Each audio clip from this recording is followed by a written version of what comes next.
Hello everyone, welcome in this lecture. Friends, हमने previous lecture से start कर दी थी नई यूनिट प्रत्यावर्ती धारा। तो प्रीवियस लेक्चर में हमने क्या क्या डिस्कस किया था उसको थोड़ा सा रिवाइज करते हैं। प्रीवियस लेक्चर में हमने देखा था प्रत्यावर्ती धारा क्या होती है। वह धारा जिसका आंकिक मान तो निरंतर समय के साथ परिवर्तित होता है तथा जिसकी दिशा एक निश्चित समय अंतराल के पश्चात परिवर्तित होती है। मतलब एक आवर्त काल के आधे T/2 समय पर आपने देखा था परिवर्तित हो रही थी। दिष्ट धारा क्या होती है? वह धारा जिसका परिमाण एवं दिशा समय के साथ परिवर्तित नहीं होते, नियत रहते हैं, क्या कहलाती है? दिष्ट धारा कहलाती है। फिर हमने प्रत्यावर्ती धारा का औसत मान निकाला था जो कि 0 आया था। फिर वर्ग माध्य मूल मान निकाला था, IRMS निकाला था। वोल्टेज के लिए भी निकाल सकते हो, तो वो मान निकल के आए थे आपके I0/√2।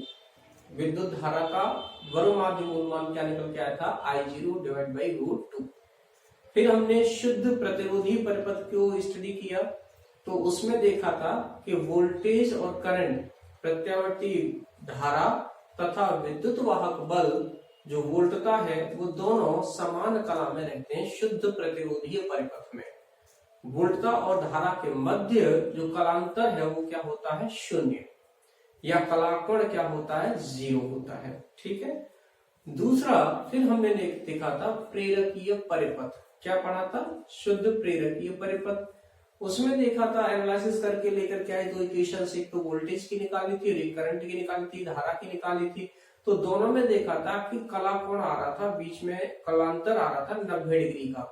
और वहां देखा था कि जो वोल्टता है वो 90 डिग्री के कोण से आगे रहती है प्रत्यावर्ती धारा से।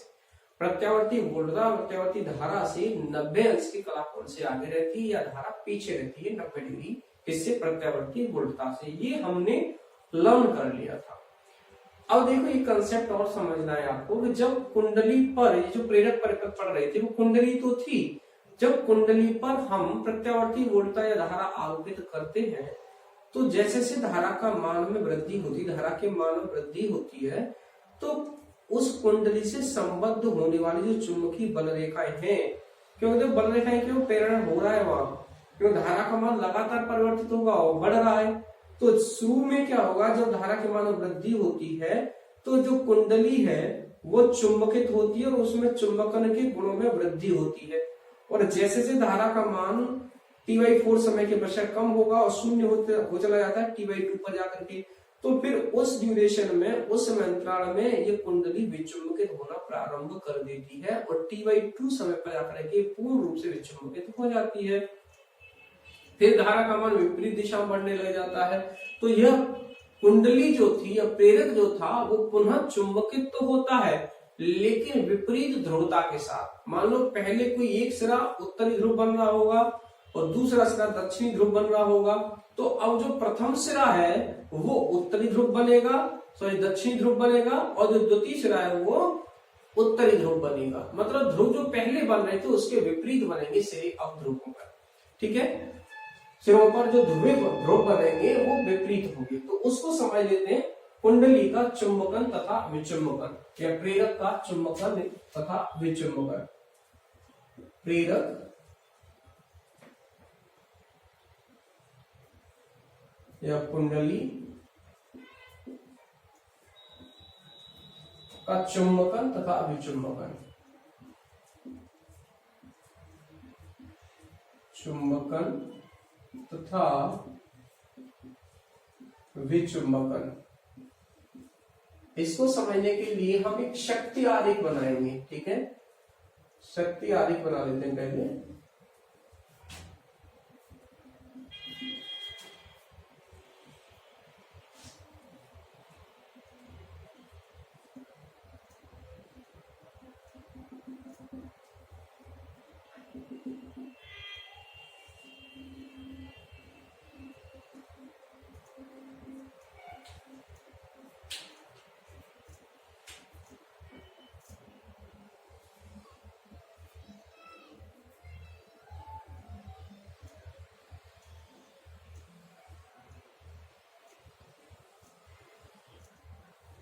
ये शक्ति है, यहाँ पे शक्ति को बता रहा है हम लोग P से नोट करेंगे। अब आपको देखनी है यहाँ पे वोल्टता तो आगे रहती है और धारा क्या रहती है पीछे। तो आप चाहे तो यहां से बना सकते हो, ये तो वोल्टेज बना देगा।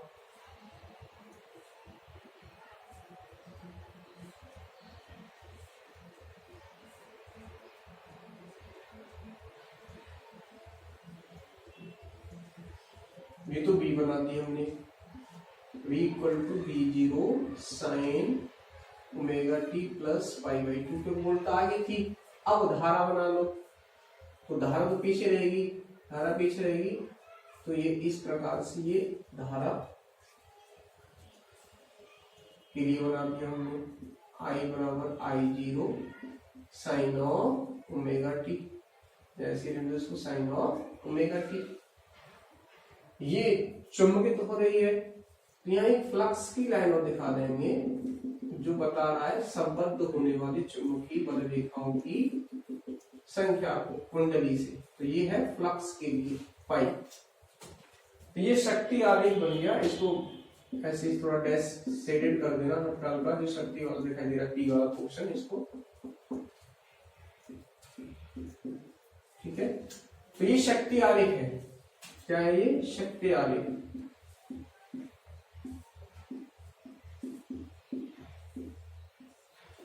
अब मैं जो चुंबकन और विचुंबकन बताऊंगा वो केवल इसी से एक्सप्लेन होना है, शक्ति आलेख से ही बताया जाएगा। तो कुंडली जैसे यहां बनाए लेते हैं, हम यहाँ पे तो बना लेते हैं, थोड़ा छोटी डायग्राम बनाऊंगा मैं, आपकी बुक में अच्छे से है दे रखे, आप कॉपी में अच्छे से और बुक की हेल्प से बनाना डायग्राम्स को, ठीक है।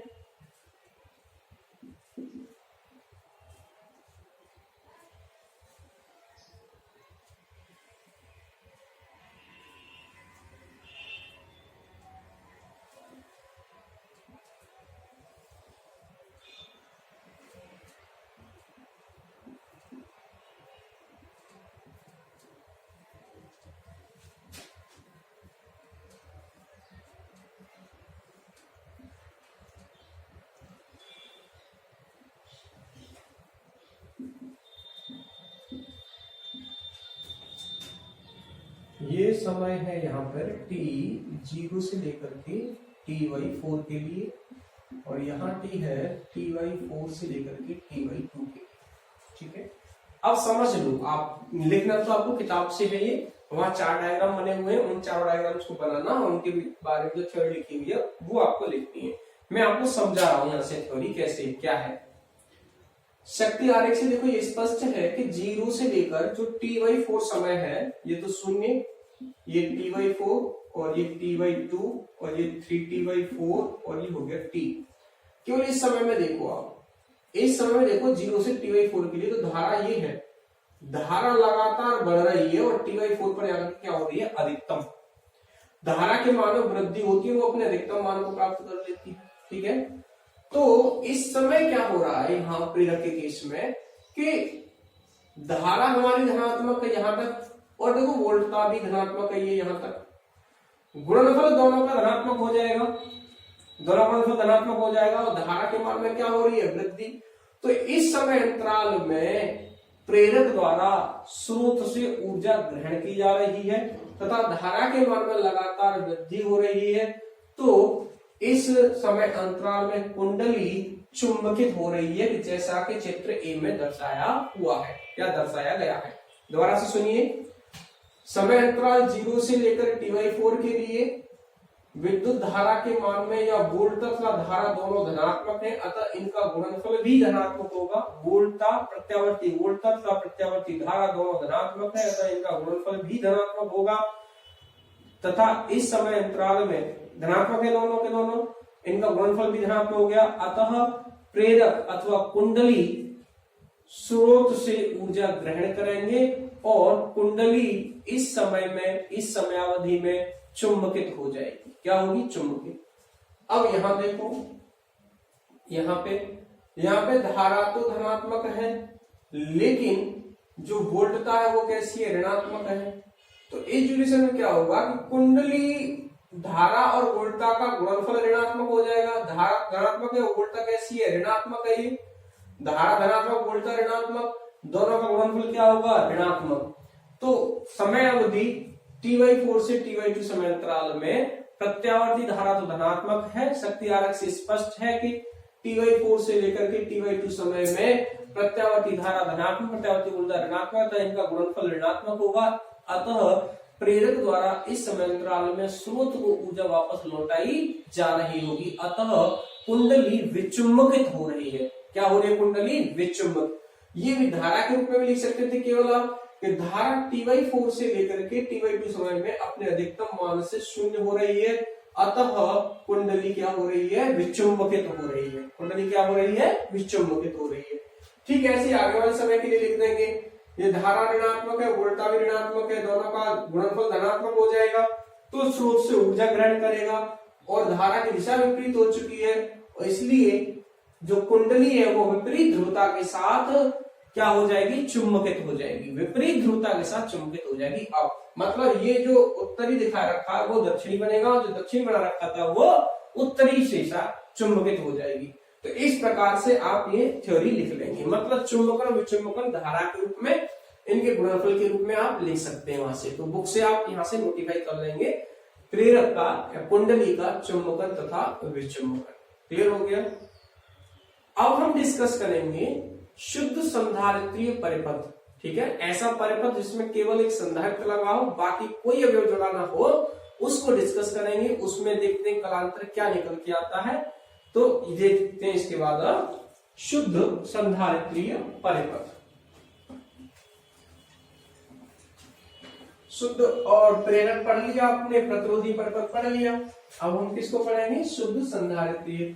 संधारित्र के केस में भी यही होता है, उसमें कुंडली ये है तो इसका तो चुंबकन विचुंबकन होता है।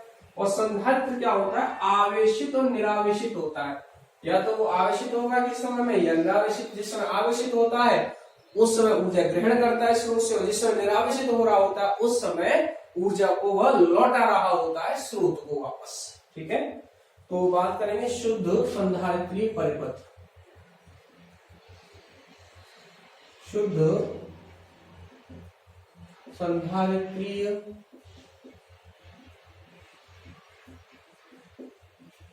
परिपथ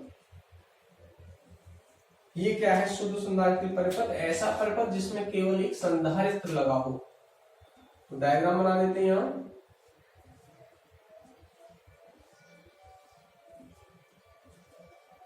ये प्रत्यावर्ती वोल्टा E बराबर E0 साइन ओमेगा टी आरोपित है। ये संधारित्र मान लो ऐसी ऐसी यहाँ पे कोई धारा आई प्रवाहित हो रही है किसी समय पे। तो पहले इसकी थ्योरी लिख लेते हैं। चित्रानुसार प्रत्यावर्ती वोल्टा संधारित्र के सिरों पर आरोपित है, या चित्र में प्रत्यावर्ती वोल्टा संधारित्र के सिरों पर आरोपित है। चित्र में चित्रानुसार संधारित्र की सिरों पर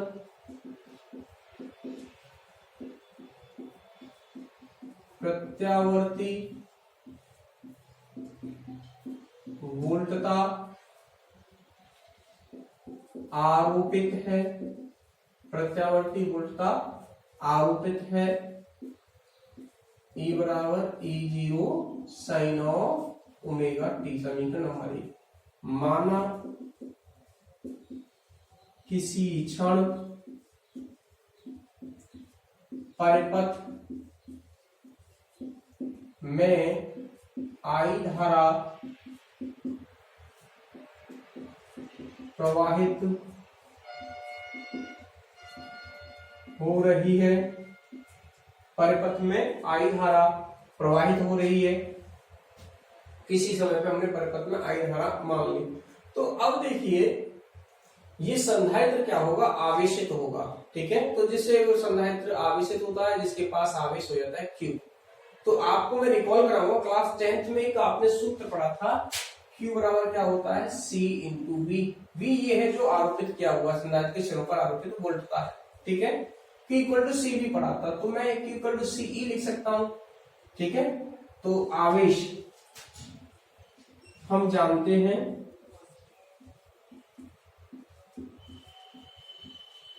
संधारित्र का आवेश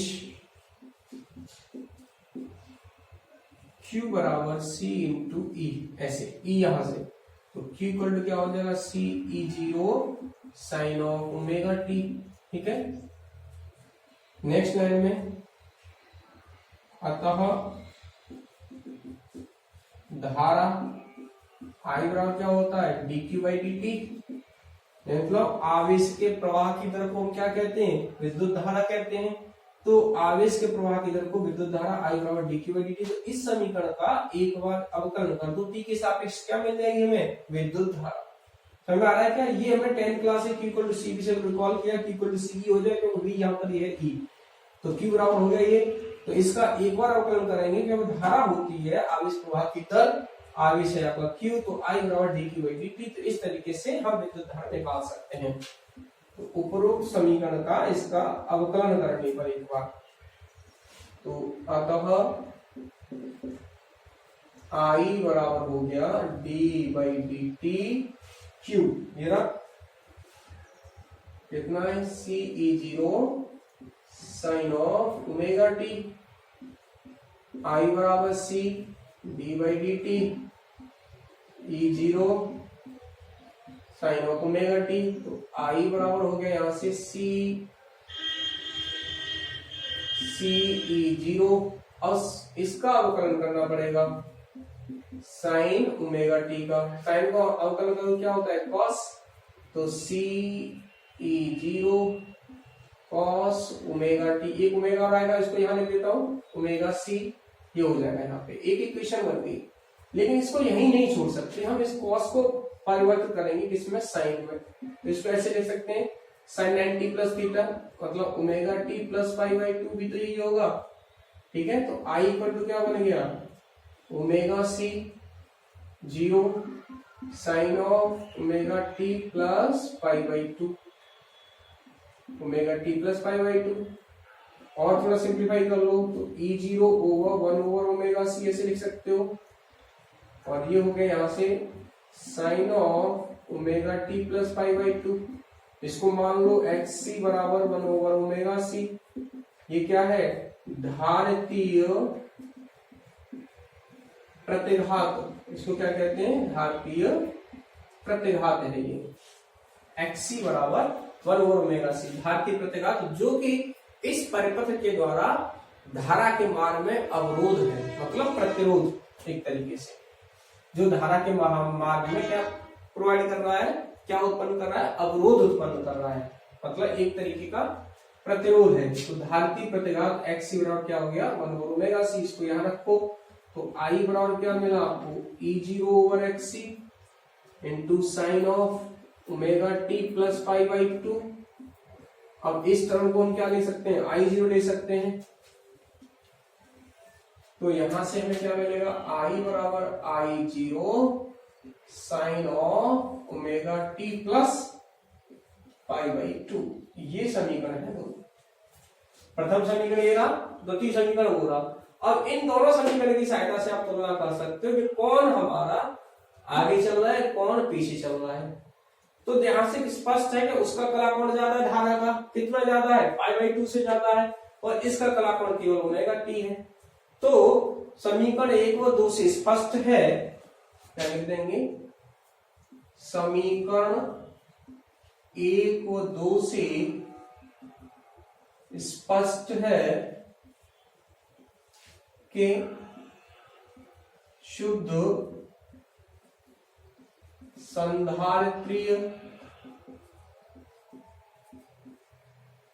संधारित्रीय परिपथ में प्रत्यावर्ती धारा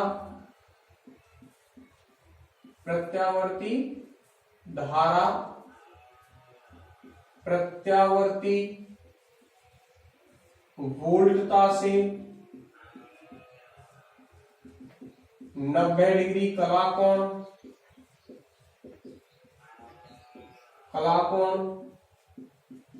आगे है।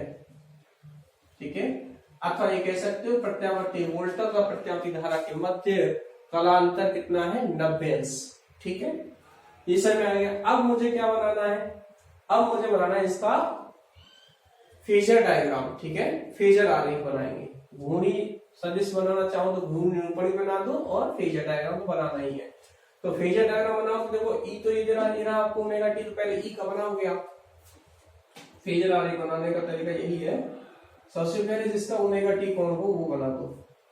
ओमेगा टी कोण ये रहा, तो ये हो गया E0, ये बना दिया मैंने ओमेगा टी। अब धारा कितना आगे से 90 डिग्री कलाक कोण पर है, तो ये है इसका, ये I0 यहाँ पे कितने आगे इससे, ये 90 डिग्री कलाक कोण पे। तो ये इसका हमने यहाँ पे फेजर आरेख बना दिया। I0 हो गया, ये E0, इनके अधिकतम मान को बता रहे हैं। यहाँ पे ये P बना दो इसको, ठीक है, और इसको। तो ये क्या है, फेजर आरेख।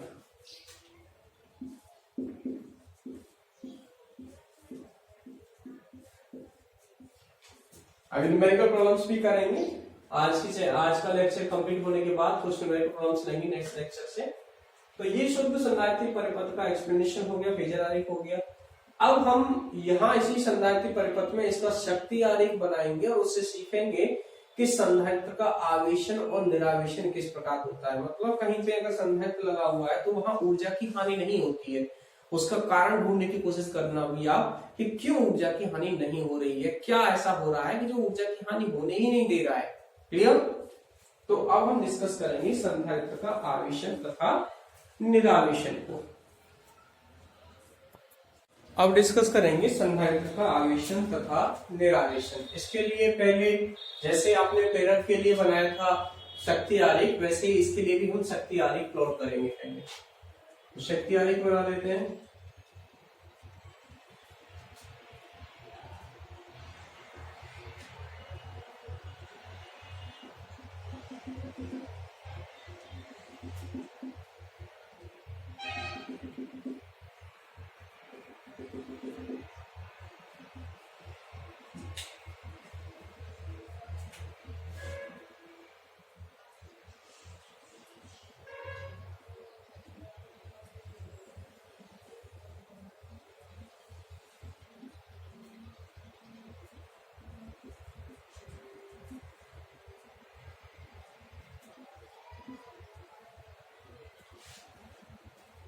ये तो बता रहा है P को शक्ति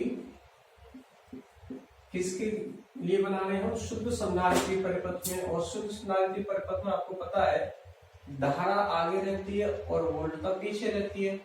तो धारा तो यहां से बना देंगे, वोल्टता यहां से बना दे रहे हैं, ठीक है।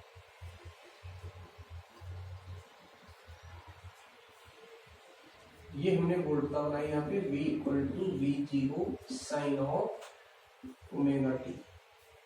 अब धारा यहाँ पे आगे चलेगी 90 डिग्री से, तो धारा यहां से ये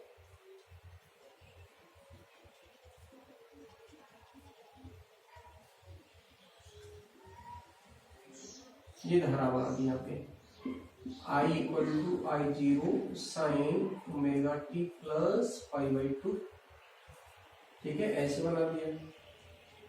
अब हमें संधारित्र का आवेशन तथा निरावेशन बताना है। तो देखो संधारित्र आवेशित होगा मतलब उस पर आवेश आएगा, तो यहाँ हम Q के लिए और ग्राफ बना देते हैं। ये अभी बना दिया, अभी मैं आपको एक्सप्लेन करूंगा। ये Q को बताएगा आवेश को, यहाँ Q = Q0 sin of omega T, इस तरीके से।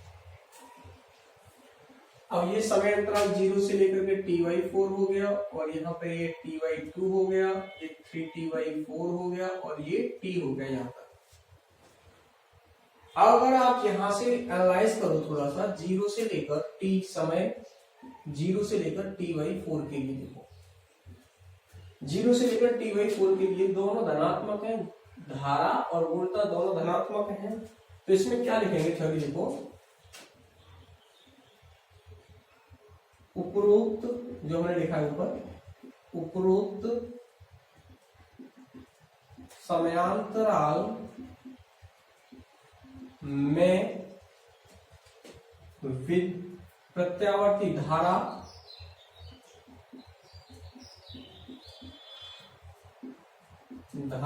तथा प्रत्यावर्ती वोल्टता का गुणनफल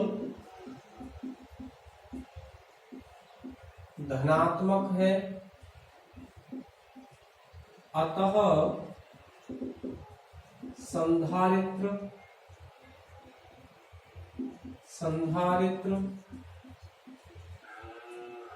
स्रोत से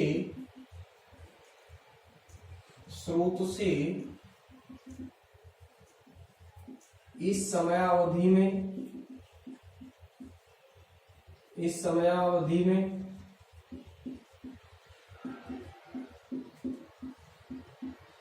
ऊर्जा ग्रहण कर रहा है, स्रोत से इस समयावधि में ऊर्जा ग्रहण कर रहा है, अतः संधारित्र आवेशित क्या हो रहा है? आवेशित हो रहा है। इसका डायग्राम यहीं पे बना होगा। अब 4 डायग्राम बने किताब में, देखना वही डायग्राम आप यहां बना देंगे इस प्रकार से, ठीक है। ये ऋण प्लेट किसको बता रहा है? ये संधारित्र को, ये सी है। इस समयावधि के लिए ये यहाँ पे बनाया हुआ है।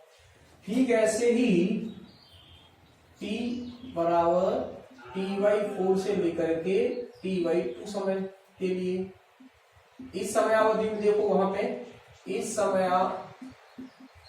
समयावधि में या इस समय अंतराल में दोनों को देखो जरा, ये तो वोल्टता है और ये धारा है, तो दोनों एक धनात्मक और एक ऋणात्मक, दोनों गुणनफल क्या होगा? ऋणात्मक। प्रत्यावर्ती वोल्टता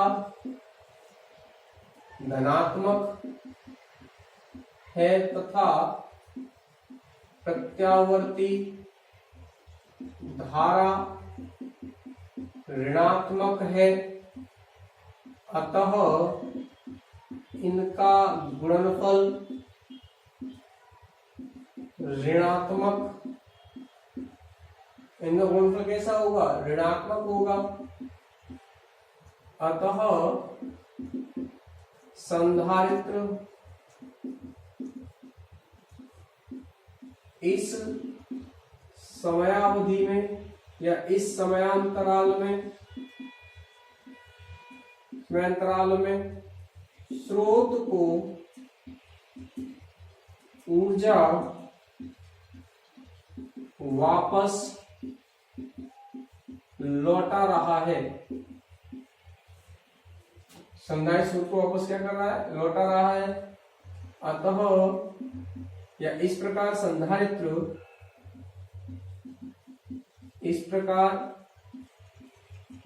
संधारित्र निरावेशित हो रहा है। क्या हो रहा है? निरावेशित।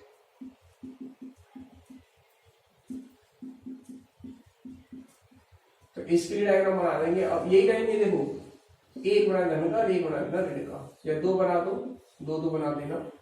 ये 2 बनाना, यहाँ 4 बन रहे हैं। ये क्या होता है कि इसका आवेश कम हो रहा है, आवेश घट रहा है, आवेशन घट रहा है तो मतलब निरावेशित हो रहा है। तो ये मैंने 2 बता दिए। तीसरा, अब t/2 से 3t/4 देखो, t/2 से 3t/4, इसमें देखो वोल्ट, ये वोल्ट धारा है और ये वोल्ट दोनों ही ऋणात्मक है, तो इनका गुणनफल क्या हो जाएगा? धनात्मक। तो इस समय अंतराल में प्रत्यावर्ती धारा की दिशा, वोल्टता की दिशा परिवर्तित हो चुकी है, इसलिए दोनों गुणनफल तो क्या होगा? यहाँ धनात्मक, दोनों ऋणात्मक है तो इनका गुणनफल धनात्मक होगा। अतः संधारित्र स्रोत से इस समयावधि में, इस समय अंतराल में ऊर्जा ग्रहण करेगा और धारा की दिशा विपरीत हो चुकी है, इसलिए संधारित्र विपरीत ध्रुवता के साथ क्या हो जाएगा? आवेशित। मतलब ये प्लेट जो धन बन रही है, अब ये ऋण बनेगी और ये ऋण वाली क्या बनेगी? धन। यही का केस होगा। आप अपनी किताब से चारों केस इस तरीके से आसानी से लिख लेंगे। पहले शक्ति आरेख बनाएंगे, इससे स्पष्ट होती है सारी चीजें। क्लियर है? जब ये दोनों धनात्मक है तो गुणनफल भी धनात्मक हो गया। एक धनात्मक ऋणात्मक तो ऋणात्मक आ जाएगा गुणनफल। गुणनफल जिस समय ऋणात्मक होगा उस समय तो वो निरावेशित होता है, और जिस समय गुणनफल धनात्मक हो गया तो वो ऊर्जा ग्रहण करेगा और ऋणात्मक में क्या करेगा, ऊर्जा वापस लौटाएगा स्रोत को। तो ऊर्जा जिस समय लौटा रहा है ऋणावेशित ग्रहण कर रहा है तो आवेशित हो रहा है। तो यही चीज आपको यहाँ से लिखनी है, ठीक है। तो क्लियर हो गया होगा आई थिंक कि संधारित्र किस प्रकार से यहाँ आवेशित होता है और निरावेशित होता है। अब हम डिस्कस करेंगे आर एल परिपथ को। अब तक तो हमने अकेले अकेले पढ़े थे शुद्ध प्रतिरोधीय, शुद्ध प्रेरकीय, शुद्ध संधारित्रीय। अब कॉम्बिनेशनल सर्किट पढ़ेंगे आरएल और आरसी, मतलब आरएल परिपथ पढ़ेंगे। आरएल का मतलब क्या है, प्रतिरोध तथा प्रेरकीय परिपथ। आरएल परिपथ भी कहते हैं उसको, या प्रतिरोध प्रेरकीय परिपथ। ये समझ में आ गया सबको। तो अब हम डिस्कस करने जा रहे हैं आरएल परिपथ को।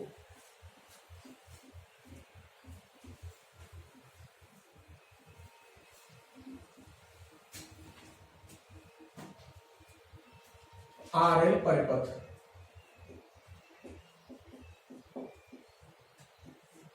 आरएल परिपथ का मतलब क्या है यहाँ पे, प्रतिरोध तथा प्रेरकीय परिपथ, प्रतिरोध प्रेरकीय परिपथ। क्लियर। अब डिस्कस कर लेते हैं हम यहां से इसमें आरएल परिपथ को। डायग्राम प्लॉट कर लेते हैं। ये तो प्रतिरोध लगा दिया, एक प्रेरक और लगा देते हैं। ये प्रेरक लगा दिया, इसको प्रत्यावर्ती वोल्टेज स्रोत से जोड़ देते हैं। ये आर हो गया और ये एल। मान लो इस पर जो वोल्टता है देखता हूं वो VOR और इस पर हो गई यहाँ VOL इसके सिरों, ठीक है। ये E बराबर E0 sine of omega T. यहाँ कोई धारा प्रवाहित हो रही है, वो मान लो I लिख दो, I0 sine of omega t, ठीक है। इस तरीके से तो इस चित्र की पहले थ्योरी लिखेंगे। तो चित्रानुसार प्रत्यावर्ती वोल्टा E बराबर E0 sign omega T RL परिपथ में आरोपित है, ठीक है। RL संयोजन पर आरोपित है, ठीक है। लिख देते हैं चित्रानुसार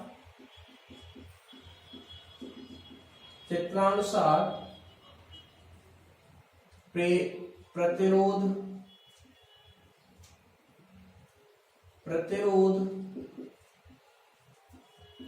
R व प्रेरक L श्रेणी क्रम में संयोजित है तथा इस संयोजन पर प्रत्यावर्ती वोल्टता E बराबर E0 sine of omega T आरोपित है। E बराबर E0 sine of omega T क्या है, आरोपित है। इसी को समीकरण 1 डाल देते हैं, आरोपित है। आप डालते तो भी ठीक है, नहीं डाले तो भी ठीक है, कोई दिक्कत नहीं। क्या तो बोलता है E बराबर E0 साइन ओमेगा टी आरोपित है। अब यहां देखो, हम जानते हैं कि जब शुद्ध प्रतिरोधी परिपथ था, कौन सा, शुद्ध प्रतिरोधी परिपथ था, तब इसके सिरों पर वोल्टता क्या होगी, वोल्टता तथा धारा समान कला में होते हैं। ध्यान दो, शुद्ध प्रतिरोधी जो परिपथ आपने पढ़ा था उसमें क्या सीखा था आपने कि वोल्टता तथा धारा दोनों ही समान कला में होते हैं शुद्ध प्रतिरोधी परिपथ में। तो देखो धारा जैसे ये लिखी हुई है, तो यहां जो वोल्टेज होगी VRT, उसको हम लिख सकते हैं, यहां लिखेंगे। पहले हम जानते हैं शुद्ध प्रतिरोधीय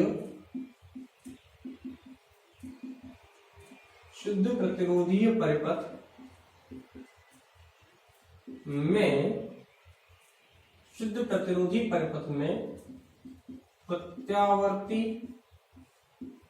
धारा व प्रत्यावर्ती वोल्टता समान कला में होते हैं कैसे होते हैं, समान कला में होते हैं। तो VRT लिख सकते हैं क्या, VOR sine of omega t. ये समीकरण समझ में आया कि आपको, प्रतिरोध के सिरों पर विभवांतर है ये VRT, किसी भी समय VRT बराबर VOR sine of omega t, समीकरण 1। ठीक इसी प्रकार आप देख सकते हो प्रेरक के सिरों पर विभवांतर, इसी प्रकार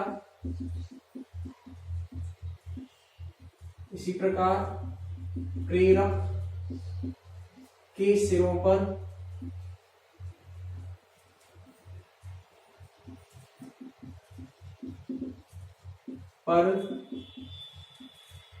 विभवांतर क्या होगा, VLT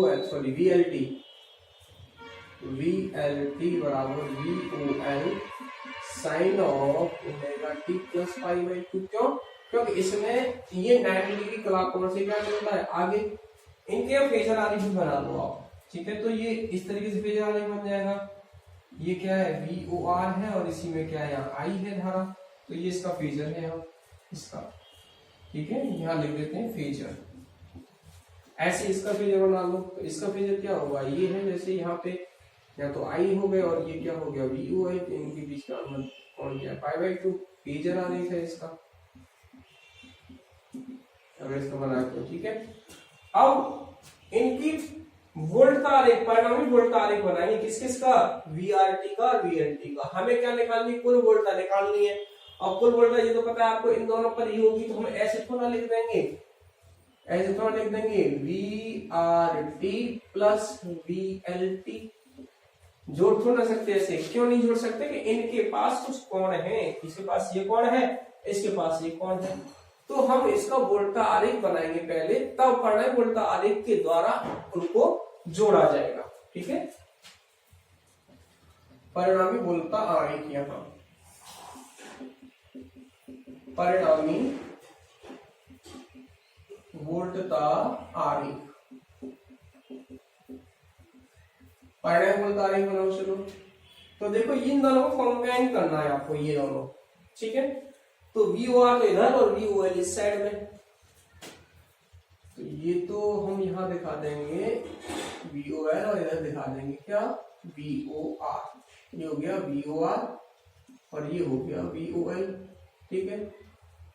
और इसका अगर हम समांतर चतुर्भुज का नियम लगाएं तो इस प्रकार ये जो विकर्ण होगा,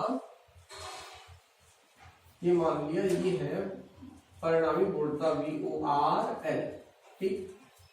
तो ये परिणामी सदिश हो गया, ये O हो गया, ये मान लो पराकोण क्या है पाई, ठीक है। तो यहां से ये परिणामी वोल्टता आरेख है, ये वाला परिणामी वोल्टता आरेख से, परिणामी जो वोल्टता आरेख है इससे हम VORL लिख सकते हैं क्या, पाइथागोरस प्रमेय का उपयोग करके आप लिख सकते हो कि VORL का मान क्या होगा, लिख सकते हैं कि नहीं लिख सकते, लिख सकते हैं। तो VORL आरेख से VORL बराबर क्या हो जाएगा, रूट ऑफ VOR का स्क्वायर प्लस VOL का स्क्वायर, सही है ना। पाइथागोरस प्रमेय की सहायता से निकाले परिणामी वोल्टता ये आ जाएगी यहां से। तो ये VORL बराबर, VOR क्या हो गया, VOR हो गया VOR क्या होगा, पहले इसको लिख लेते हैं थोड़ा सा, VOR I0 इंटू R और VOL क्या होगा I0 इंटू XL। अभी पढ़े थे हमने XL क्या है, R क्या है, ये सारी चीजें हमने पहले डिस्कस कर रखी हैं। तो इस प्रकार से ये VOR हो गया और VOL हो गया, क्लियर। इनको यहां सब्स्टिट्यूट कर दो, तो VORL बराबर root of I0 square R square plus I0 square और XL का वर्ग। I0 को बाहर निकाल लो, VORL बराबर हो गया रूट ऑफ, सॉरी I0 बाहर निकाल लो पहले, रूट ऑफ R का वर्ग प्लस XL का वर्ग। I0 को इधर ले आओ, VORL बट्टे I0 बराबर क्या हो गया, root of R square plus XL का स्क्वायर। अब ये टर्म क्या बता रही है, अगर ओम का नियम लगाया जाए, ये प्रतिरोध को बता रही है, ठीक है। VORL बट्टे I0, VORL बट्टे I0 किसका, RL परिपथ का क्या है, RL परिपथ का प्रतिरोध है, ठीक, जिसे कहते हैं प्रतिबाधा। प्रतिरोध है जिसे कहेंगे क्या, प्रतिबाधा। मतलब VORL बट्टे I0 ये है Z से, ये कहते हैं प्रतिबाधा। तो Z बराबर क्या मिल गया, अतः Z बराबर मिल गया root of R square plus XL square. ये मिल गई आपको प्रतिबाधा, ठीक। प्रतिबाधा आरेख बना सकते हो। प्रतिबाधा आरेख क्या होगा, प्रतिबाधा आरेख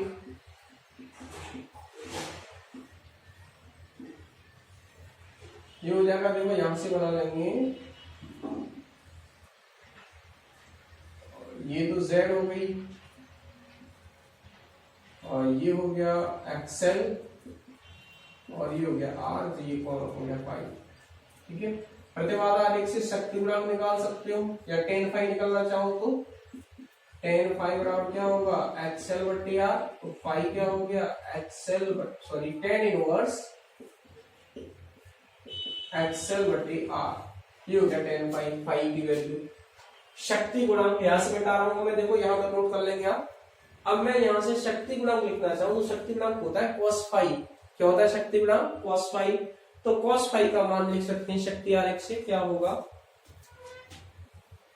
सॉरी प्रतिबाधा आरेख से हम शक्ति गुणांक लिखेंगे। अब ये हटा रहे सारा, क्योंकि आगे का एनालिसिस करना है, भी हमें फेजर आरेख बनाना है इसका।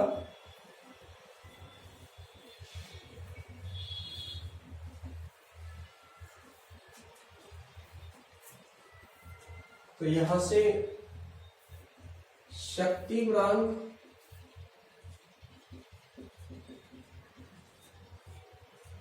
गुणांक होता है cos फाई, ठीक है। cos का क्या होता है, R बटे Z। प्रतिरोध तथा प्रतिबाधा के अनुपात को क्या कहते हैं, शक्ति गुणांक। तो ये है शक्ति गुणांक, यहाँ क्लियर हो गया। तो अब तक हमने जो चीजें यहाँ डिस्कस कर ली, उनसे सबसे पहले तो VORL मिल गया, ये परिणामी वोल्टता मिल गई, कितनी होगी उन दोनों पर। फिर उससे ही हमें प्रतिबाधा का व्यंजक मिल गया Z। फिर हमने इसकी सहायता से यहाँ प्रतिबाधा आरेख बना लिया, जिससे कलाप कोण फाई मिल गया। फिर ये शक्ति गुणांक मिल गया।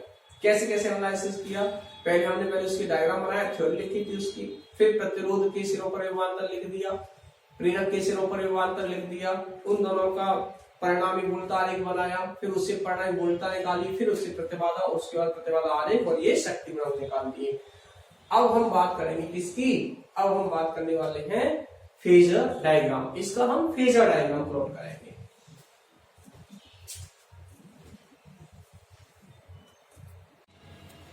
तो अब हम बात करते हैं ना phasor diagram. Phasor diagram plot करते हैं, जो समीकरण याद हुए होंगे आपको, ठीक है, उन्हीं की सहायता से हमें यहाँ फेजर डायग्राम बनाना है। तो फेजर डायग्राम में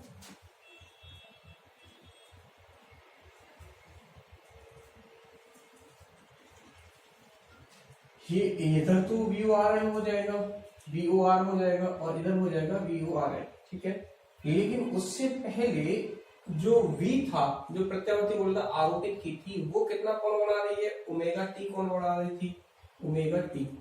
तो ये ओमेगा टी बना दिया हमने यहाँ पे, और ये बना दिया VOR, ठीक है। ये VOR और VOL के मध्य का कोण कितना है, 90 डिग्री का।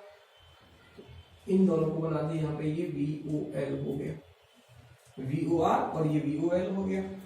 कितने बीच का कोण है इनके मध्य, 90 अंश का। तो इस प्रकार से ये हो गया यहाँ पे VORL, और ये क्या बता रहा है यहाँ पे फाई ग्राफ, ये वाला, क्योंकि VOR के साथ ही तो बना रहा था वो, तो ये इस प्रकार से ये हमारा क्या है, फेजर आरेख है,